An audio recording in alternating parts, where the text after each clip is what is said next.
যত বেশি দিলের কান দিয়া শুনবে, আনসিতু যত বেশি চুপচাপ শুনবে, তত বেশি ভিতরে কাঁদবে।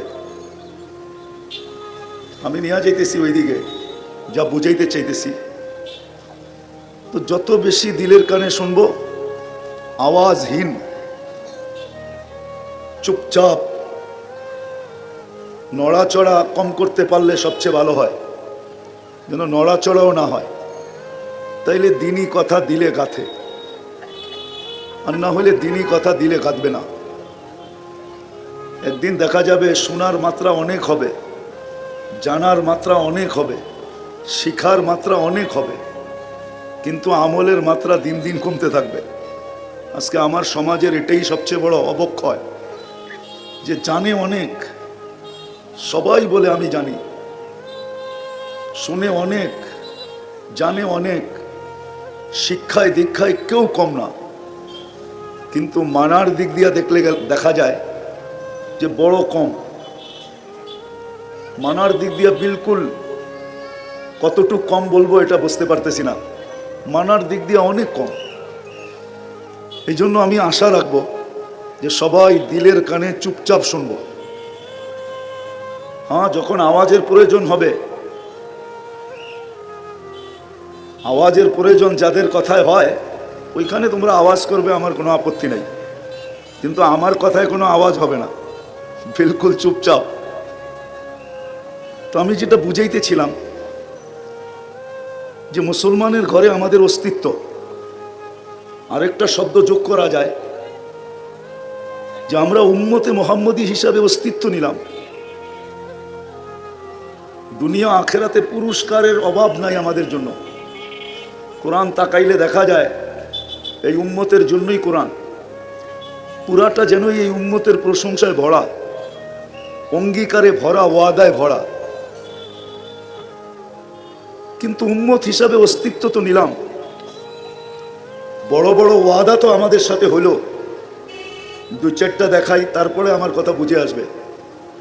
কোরআন তো বলে এই উম্মতি সদা সর্বদা উপরে থাকবে, আনতুমুল আলাউনা, এই উম্মতি সবচেয়ে উপরে থাকবে, কোনোদিন নিচে নামবে না। উলাইকা লাহুমুল আমান, নিরাপত্তার চাদর দিয়া সদা সর্বদা ঢাকা থাকবে।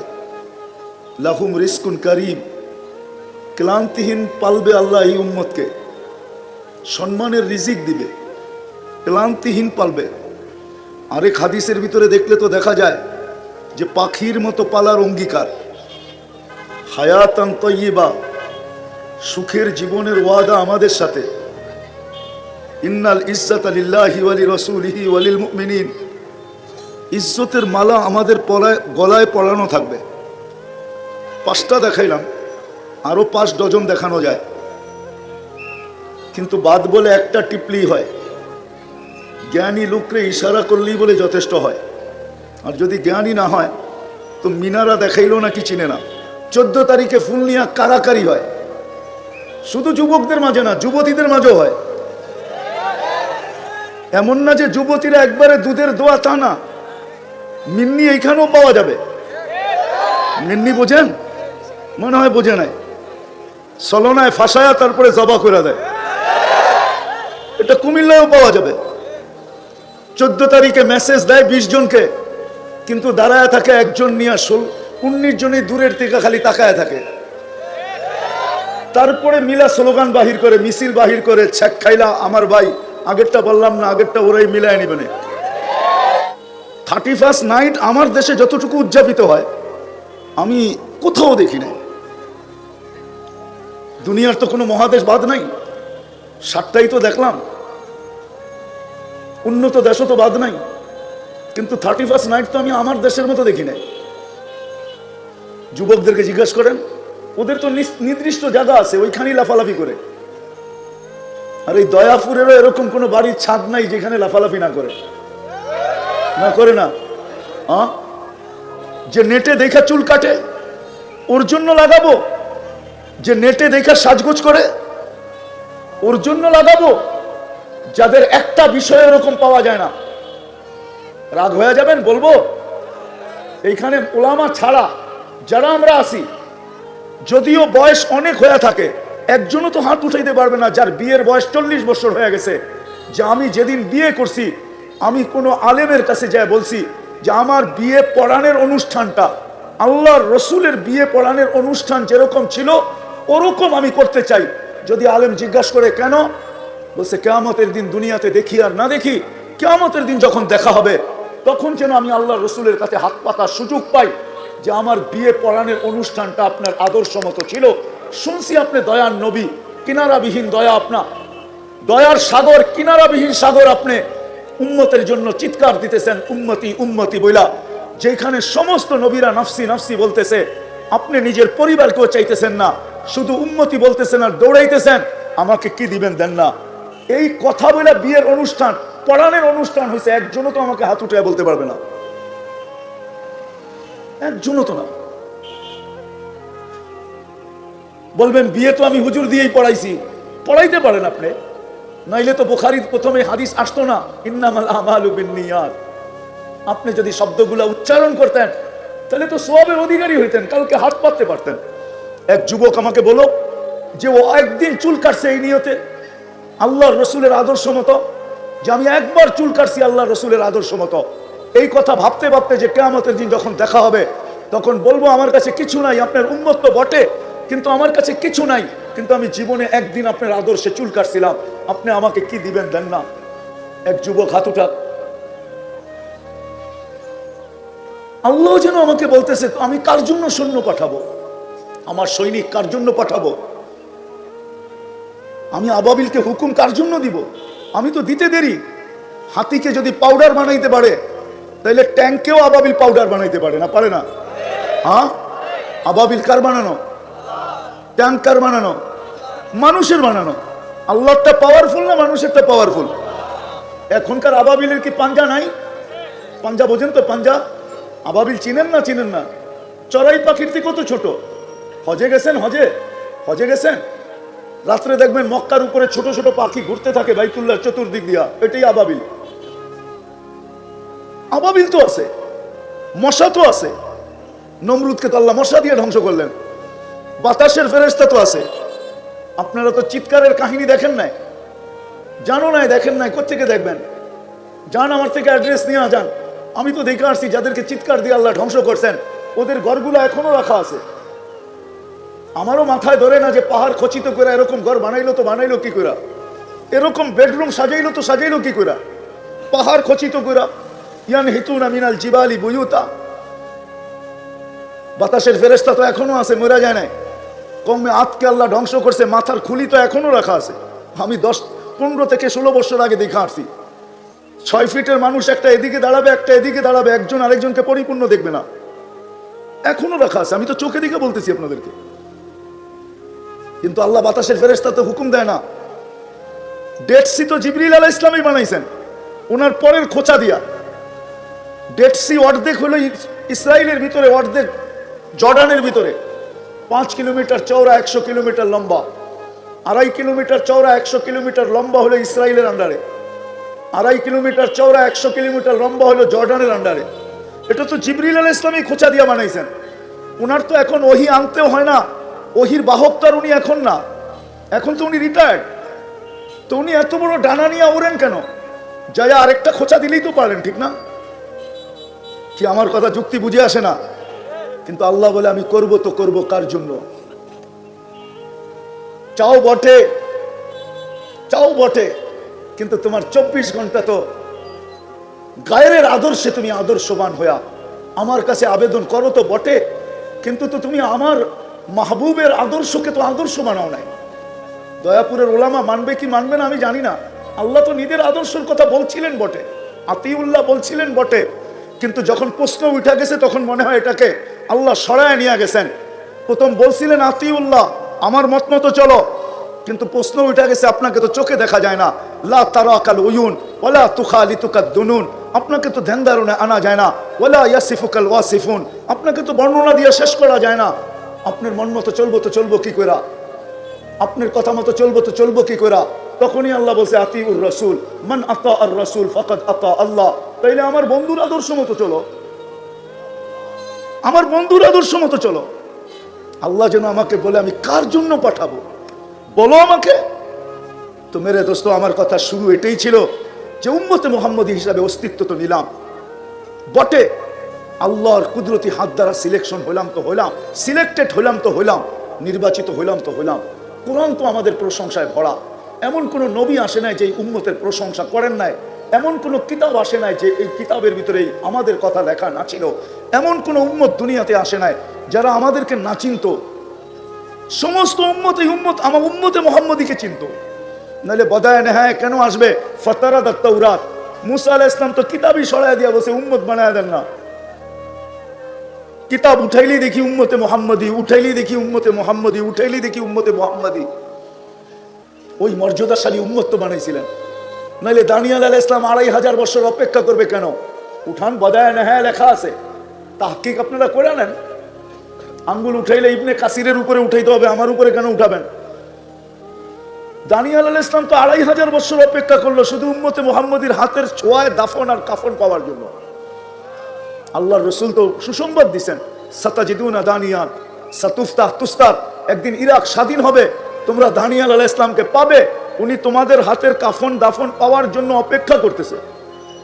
পাবেন আপনার কত বড় মর্যাদা। কোরআন দিব, কোরআন।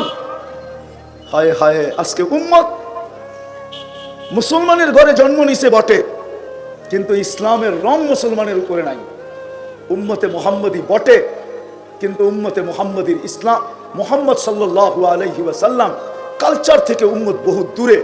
বরং এই কথাটা বললে কোনো অসত্য হবে না, আজকে সবচেয়ে বেশি আল্লাহর রসুলের আদর্শ আমাদের ঘরে দীক্ষিত, আমাদের ঘরে ঘৃণিত, আমাদের ঘরে অবহেলিত, আমাদের ঘরে লাঞ্ছিত, আমাদের জীবনে লাঞ্ছিত, আমাদের দেহে লাঞ্ছিত, আমাদের সমাজে লাঞ্ছিত, আমাদের যুবকদের কাছে লাঞ্ছিত, আমাদের নারীদের কাছে লাঞ্ছিত। তো আপনি দুনিয়ায় নিষ্পেষিত হবেন না তো হবে কে? কে হবে আমাকে যুক্তি দিয়ে বুঝান। আমি গাড়িতে আসতে আসতেই স্টাডি করতেছিলাম, তো ওমর রাদিয়াল্লাহু তাআলা আনহুর জামানায় যখন 4 মহাদেশ ওনার পায়ের নিচে, 4 মহাদেশ 33 লক্ষ বর্গ মাইল যখন ওনার পায়ের নিচে, তো আশারায়ে মুবাশশারার থেকে 5 জন একত্রিত হয়েছে যে এত 4টা মহাদেশ ওনার পায়ের নিচে, উনি কাপড় পরে কি দেখো, সারা দুনিয়ার উফুদ ওনার কাছে, প্রতিনিধিরা ওনার কাছে আসে, আর উনি শততালির কাপড় পরে বসে থাকে। আর ওনার দস্তরখানের রুটি উনি ব্যতীত আর কেউ চাবায় খাইতে পারে না, কেননা চাবাইলেই গলায় আটকায় যায়। ওনার বেশভূষা দেখো, খাওয়া দাওয়া দেখো। চলো আমরা সবাই মিলে একটা মশওয়ারা করি, উনি যেন এটা একটু চেঞ্জ করে। কাহিনী বড় লম্বা। আলী রাদিয়াল্লাহু তাআলা আনহু ছিলেন, আলী রাদিয়াল্লাহু তাআলা আনহু বলতেছেন, যতই মশওয়ারা করো মানবে না। আমি তো বলে দিলাম মানবে না, তো বলছে আমরা মানানের লোক দিয়া মানাবো। তো বলছে কিভাবে? ওনার মেয়েকে পাঠাবো, যে হাফসা রাদিয়াল্লাহু, আম্মা জান হাফসা রাদিয়াল্লাহু তাআলা আনহাকে, আর আম্মা জান আয়েশা রাদিয়াল্লাহু তাআলা আনহাকে পাঠাবো, 2 জন ওনাকে রাজি করবে। আলী রাদিয়াল্লাহু তাআলা আনহু মুস্কি মুস্কি হাসতেছেন আর বলতেছেন, জাররিব, চেষ্টা করে দেখো মানে কিনা, চেষ্টা করে দেখো মানে কিনা। তো 2 জন যখন আসছেন, তো মুতাকাল্লিম কে হবে, কথা কে বলবে? তো আম্মা জানকে নির্ধারণ করা হয়েছে আয়েশা রাদিয়াল্লাহু তাআলা আনহা কথা বলবে। আয়েশা আম্মা জান বলছে, আমিরুল মুমিনিন, রাসূলুল্লাহ সাল্লাল্লাহু আলাইহি ওয়াসাল্লামের জামানায় তো ফুতুহাত হয়ই নাই, বিপ্লব ঘটে নাই, সারা দুনিয়ায় ইসলাম ছড়ায় নাই, নেয়ামতও আসে নাই, বিদায় উনি যেইভাবে ছিলেন ওইভাবেই জীবন কাটায় চলে গেছেন। আমার আব্বাজানের জামানায়ও তো হয় নাই, বিদায় উনিও যেইভাবে ছিলেন ওইভাবে জীবন কাটায় চলে গেছেন। আপনার জামানায় তো 4 মহাদেশ পায়ের নিচে, ফুতুহাত আর ফুতুহাত, বিজয় আর বিজয়, মাল আর মাল, আর সারা দুনিয়া আপনার কাছে আসে। আমিরুল মুমিনিন, আপনি যদি একটু পোশাক আশাক চেঞ্জ করতেন, একটু আপনার খাওয়া দাওয়া চেঞ্জ করতেন, এই মোটা মোটা রুটি খান, একটু পাতলা রুটি যদি খাইতেন, আপনার বিছনাটা যদি একটু সুন্দর হইতো।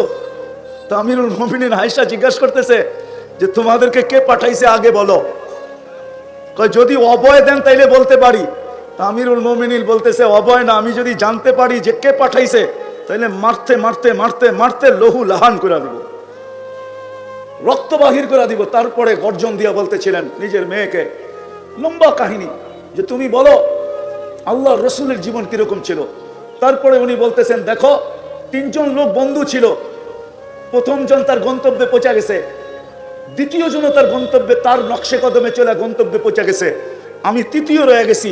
তোমরা কি আমাকে জায়গার থেকে সরায় দিতে চাও যে আমি আমার ওই 2 বন্ধুর সাথে সম্মিলিত না হইতে পারি? হায় বুঝার বিষয়। আজকে আমরা নির্যাতিত এই জন্য যে আমরা আল্লাহর রসুলের ইজ্জত রাখি নাই, আদর্শের ইজ্জত রাখি নাই, জাত তো জাত, আল্লাহর রসুলের আদর্শের ইজ্জত রাখি নাই। বাংলাদেশের মানুষ আশেকে রসুল বলে তো বটে, নবীর এশকের কথা বলে বটে, কিন্তু নবীর আদর্শ ইজ্জত আমরা রাখি নাই, যার কারণে আজকে আমরা ইসলামের ইজ্জত রাখি নাই।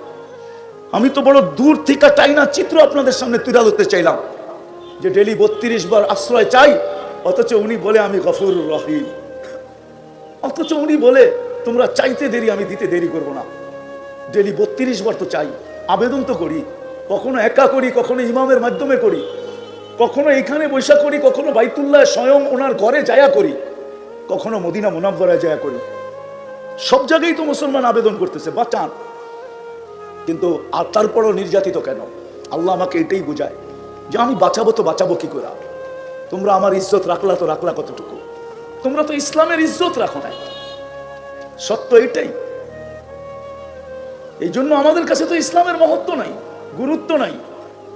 আজকে মুসলমানের কাছে ইসলাম দীক্ষিত, যদি দীক্ষিত না হইতো তাহলে মুসলমান সমাজ বিজাতির রঙে রঙে কি করে? হ্যাঁ, তারপরও আপনি সাহায্য চান, আল্লাহ বলে আমি সাহায্য করবো তো করবো কি করে? একজনও তো আমার নবীর সাজে সাজানো না, আমার নবীর ইজ্জত তো, আমার বন্ধুর ইজ্জত তো রাখে নাই। আমারটা নিলে বাদই দিলাম, আমার বন্ধুর ইজ্জত রাখতো, কিন্তু আমরা তো মুহাম্মদুর রাসূলুল্লাহ সাল্লাল্লাহু আলাইহি ওয়াসাল্লামের ইজ্জত রাখি নাই। যদিও উনি এখনো চোখের পানি ঝরান, ওই হাদিসগুলা দেখলে আমার ভিতরে কাঁদতে থাকি, যে হাদিসগুলা মা বিকুম ইদা তাগা নিসাউকুম ওয়া ফাসাকা ফিতিয়ানুকুম। ফিতনার জামানায় মুসলমানদের যে চিত্র বিভিন্ন ফিতনার হাদিসের কিতাবে পাওয়া যায়, ওইগুলা পড়লে তো ভিতরে কান্না আসে যে আল্লাহর রাসূল মনে হয় এখন চিৎকার দিতেছেন রওজায়ে আতহারে, কেননা হায়াতুন নবী, যে মা বি উম্মতি, আমার উম্মতের কি হইল, এরা এরকম কেন হয়ে গেল, এরা ভুলে গেল আমি এদের জন্য চোখের পানি কোনোদিন বন্ধ করি নাই। তাহকিক আপনারা কইরা নিয়েন, জিবরিল আর মিকাইল জিজ্ঞাসা করছে মা জালা আরাকা তাবকি, যখনই আপনাকে দেখি কাঁদেন কেন? বলছে উম্মতের জন্য চোখের পানি থামে না। মৃত্যু লগ্নে চলে যাবেন এখন আল্লাহর সান্নিধ্যে, তখনও চোখ বয়া পানি পড়তেছিল। জিবরিল আলাইহিস সালাম জিজ্ঞাসা করছে আতাবকি ওয়া আনতা ইলা রাফিকিল আলা, এখনো কাঁদেন? আপনি আল্লাহর সান্নিধ্যে চলে যাবেন এখনই। আল্লাহু ইয়ান্তাযিরুক, আল্লাহ আপনার অপেক্ষায় অপেক্ষমান। উর্দু জগতে খুশি চলতেছে, হাবিব ইয়াসিলুল হাবিব, বন্ধু আজকে বন্ধুর কাছে চিরদিনের জন্য চলে আসবে। আপনি কাঁদেন কেন? তো বলছে ফামান লিবাদি লি উম্মতি, আমার পরে আমার উম্মতকে কে দেখা রাখবে? ওই রাসূলের আদর্শ। আমরা নির্যাতিত হব না তো হবল কে বলেন?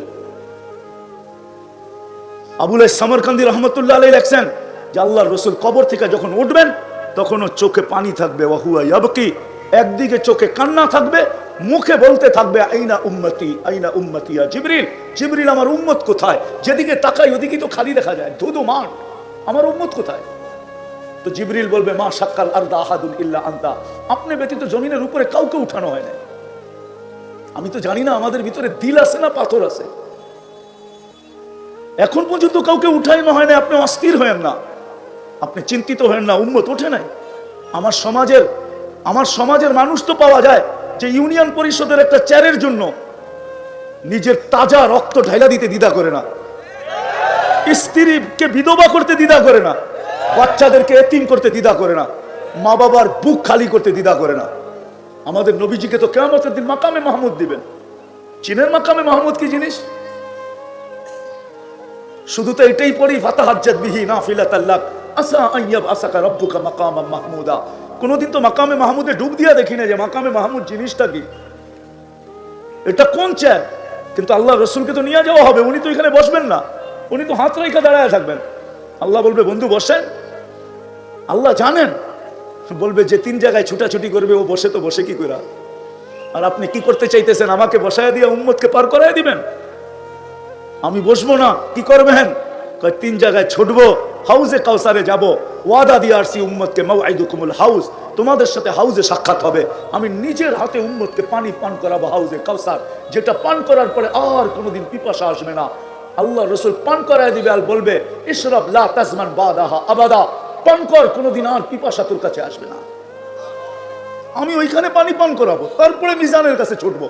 পাল্লা যদি সামনে না ঝুঁকে তো আপনার প্রতিশ্রুতিগুলো কাজে লাগাবো। আপনি আমাকে বলছেন সালতুতা শাফি তুসাফা, আপনি আমাকে বলছেন লা ইউখজিকা ফি উম্মতিক, আপনি কোরআনে বলছেন সাউফা ইউতিকা রাব্বুকা ফাতারদা। সবগুলোকে আমি মিজানের ওইখানে আমি প্রয়োগ করব। পাল্লার সামনে না ঝুঁকলে হাত উঠায় দিব, আমি ওইখানে ছুটবো। তারপর আমি পুলসেরাতে যাব। যদি উম্মত পার না হইতে পারে তো দুরুদের গাঠি মাথায় দিয়ে পার করায় দিব।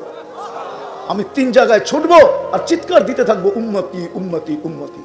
শুধু ইবনে ওমর বলতেছে যে আমি দেখলাম সে আকাশের দিকে তাকায় জানি কি বলতেছে, তো ভালো মতে কান পাইতা শুনলাম সে বলতেছে ইয়া রব্বা মুহাম্মদ উনসুর উম্মতা মুহাম্মদ, ও রব্বে মুহাম্মদ, উম্মতে মুহাম্মদের সাহায্যের সময় কি এখনো আসে নাই? বলে এতটুক আওয়াজ বলতে দেরি। আমি উপরের দিকে তাকায় ভাবতেছিলাম দেখি ঘটে তো ঘটে কি, দেখলাম আকাশটা ফাইটা গেল, এক অশ্বারোহী পতাকা নিয়ে বাহির হলো, তার পিছনের সিরিয়ালে অশ্বারোহী বাহির হতে শুরু করলো, আর সেকেন্ড না মিনিটের ভিতরে প্রথম ব্যক্তি আমার মাথার উপরে এসে একটা চিৎকার দিল, আবশিরিয়া উম্মতা মুহাম্মদ যা আর নুসরা রব্বা মুহাম্মদ, ও উম্মতে মুহাম্মদ তোমাদের সাহায্য চলে আসছে। আজকে রাস্তা একটাই খোলা, ইউটার্ন নেওয়া, আল্লাহর রসুলের আদর্শকে দিকে ফিরে আসা। একজন আরেকজনকে বুঝান যে যতদিন পর্যন্ত না ফিরব ব্যাপার কঠিন থেকে কঠিন হতে থাকবে।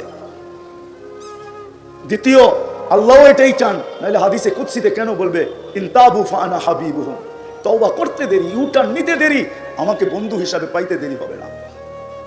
দিদায় শেষ কথা, আসেন তওবা তো করলাম, আমরা মিশন মানাই এটাকে, যে আমরা যাকেই দেখবো আল্লাহ রসুলের আদর্শের খেলাফ চলে, কর্কশ বাসায় না, ওরে পায়ে দইরা বুঝান, পায়ে দইরা।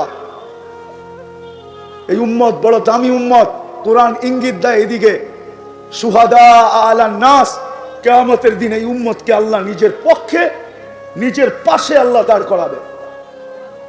কিয়ামতের দিন এই উম্মত মাঠে দাঁড়াবে না, ইল্লা মাশা আল্লাহ। যে উম্মত হয়ে দুনিয়ার থেকে যাবে ওকে আল্লাহর পাশে আল্লাহ দাঁড় করাবে সাক্ষী হিসাবে। সাক্ষী জালালউদ্দিন সুয়ুতি রহমতুল্লাহ আলাইহি লেখছেন, মাঠে দাঁড় করাবে না, স্টেজে দাঁড় করাবে, স্টেজে আল্লাহর পক্ষে দাঁড়াবে। কেউ আল্লাহর উপরে, নূহ আলাইহিস সালামের উম্মত আঙ্গুল উঠাবে আল্লাহর উপরে, জবাব তো আল্লাহ দিবে না। কেননা এক জায়গায় কিতাবে লেখা পাইছি মান কাল্লামাহুল্লাহু লাম ইউআযিব, যার সাথে আল্লাহ কথা বলবে তাকে শাস্তি দিবে না। এই জন্য আল্লাহ ডাইরেক্ট জবাব দিবে না, আল্লাহ আমাদের দিকে তাকাবে, আমরা জবাব দিব নূহ আলাইহিস সালামের কওমকে। আমাদের প্রত্যেকে ওই দিন সূরা নূহ পারবে, আমরা জবাব দিব, আমরা ওদেরকে মিথ্যাবাদী প্রমাণ করব। ১৬ লক্ষের ভিতর থেকে যে আঙ্গুল উঠাবে, 4 উম্মত আঙ্গুল উঠাবে আল্লাহর দিকে, আমরা প্রতিহত করব কিয়ামতের দিন। এই জন্যই তো কোরআন বলে সুহাদা আলান নাস। তখন যদি আমি আল্লাহকে জবাব করি, প্রশ্ন করি, আমাদেরকে তো আপনার পক্ষে নিয়ে নিলেন, আমাদের পক্ষে কে? আল্লাহ বলে আর রাসূলু শাহিদান আলাইকুম, তোমাদের পক্ষে আমি বন্ধুরে দিয়া দিলাম, যাও বন্ধু কিয়ামতের দিন তোমাদের পক্ষে, তোমরা আমার পক্ষে। আসেন তওবা যখন করছি, আসেন আজকে অঙ্গীকার করি যে আমরা আল্লাহ রসুলের আদর্শের উপরে চলবো আর মানুষকে পায়ে ধরে আল্লাহ রসুলের আদর্শ শিখাবো। করবেন ইনশাআল্লাহ? হ্যাঁ।